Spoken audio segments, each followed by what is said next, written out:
Il te reste du riz cuit, alors fais ce délicieux gâteau de riz super sec. Pour la recette d'aujourd'hui, je vais mettre 1,5 tasses de riz cuit dans un grand bol. Ensuite, 300 g de saucisses calabraises hachées, 2 œufs.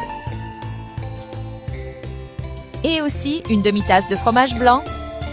C'est une recette très rapide et facile à préparer et à faire.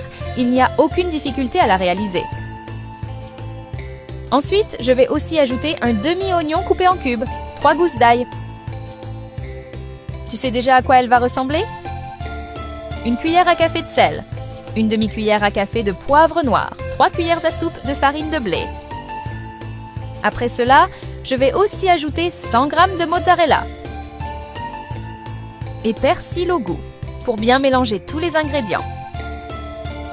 Et avant que j'oublie, dis-moi de quelle ville tu nous regardes pour que je t'envoie un câlin spécial.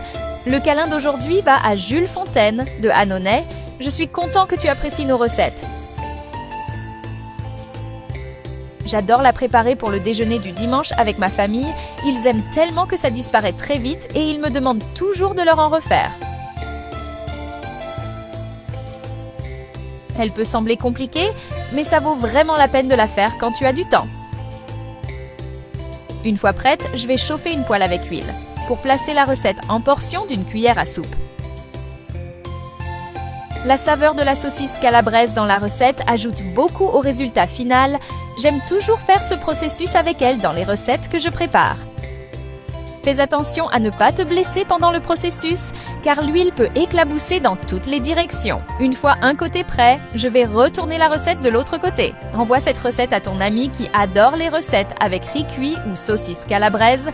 Je suis sûre qu'il sera ravi de la recevoir de ta part.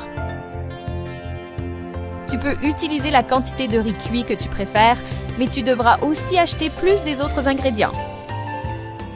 As-tu déjà vu une recette avec saucisse calabraise similaire à celle-ci? Envoie-la-moi pour que je puisse la préparer chez moi aussi. Une fois les deux côtés prêts, je vais poser la recette dans un autre récipient avec papier essuie-tout pour bien absorber l'huile de la recette. Cette recette se marie très bien avec une sauce préparée à manger avec. Tu peux utiliser la sauce de ton choix.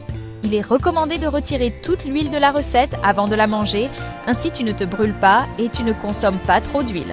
C'est une recette simplement incroyable et délicieuse. Fais-la chez toi et ensuite reviens ici pour me dire ce que tu en as pensé. Regarde à quel point le plat d'aujourd'hui devient beau. J'ai hâte de le goûter. Je suis sûre que tu as l'eau à la bouche, rien qu'en voyant ça.